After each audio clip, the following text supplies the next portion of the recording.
Evo kad šetamo ovuda ovom šetnicom u Novom Vinodolskom, malo tko će zastati i zagledati se u ovu tablu.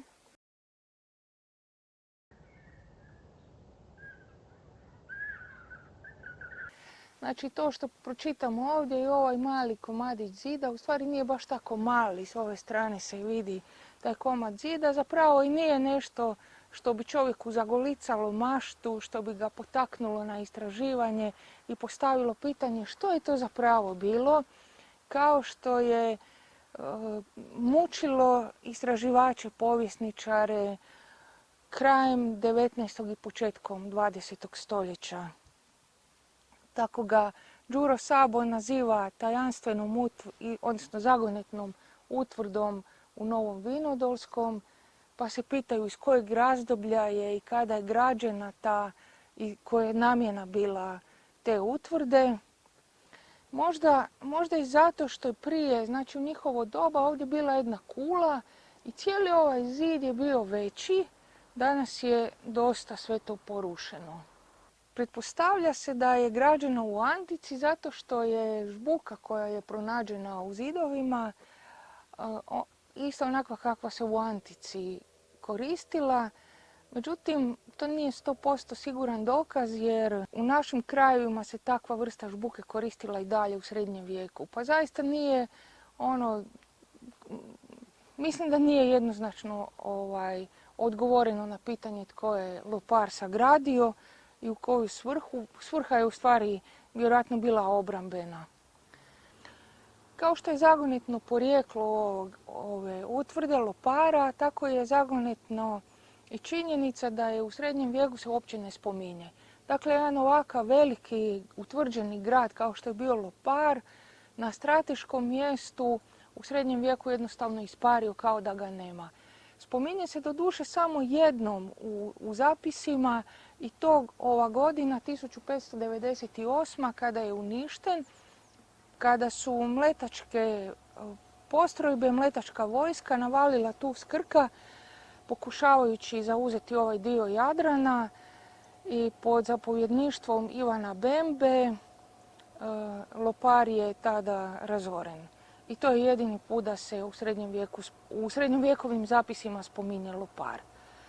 A inače Mlečani su bili tu, evo, vlasnici Krka koji je ovdje preko puta odmah. A u posjet Krka su došli tako što im ga je oporučno stavio Ivan VII. Frankopan. Međutim, kad su povjesničari koje sam prije spomenula, Emilij Lašovski, Đuro Sabo i drugi, proučavali ove zidine, znači ostatke ove utvrde, ona nije bila ovako jadna kao sada, znači da se svela samo na ovaj jedan jedini zid, već je bilo više zida i bile su kule. Znači tu je bila jedna kula kao stražarnica i tamo kod ovog drugog zida kojeg više ni nema je bila također jedna kula. Te kule su bile negdje oko 5 puta 4 metra i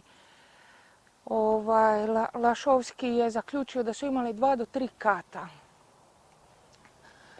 Ali što je najviše naudilo Loparu? Ni sunce, ni more, ni vjetar, ni Mlečani, nego turizam. Naime, krajem 19. stoljeća i početkom 20. u Novom se javlja turizam. Novi je tada proglašen lječilišnim i kupališnim destinacijom. I ovdje se gradi prvi hotel, hotel Lišanj, krajem 19. stoljeća. On je imao 8 soba, izgradila ga je obitelj Potočnjak. Međutim, zadnja nadogradnja hotela Lišanj iz 1925. kada je arhitekt Ignacije Fischer napravio hotel kakav i danas izgleda, je bila kobna za Lopar.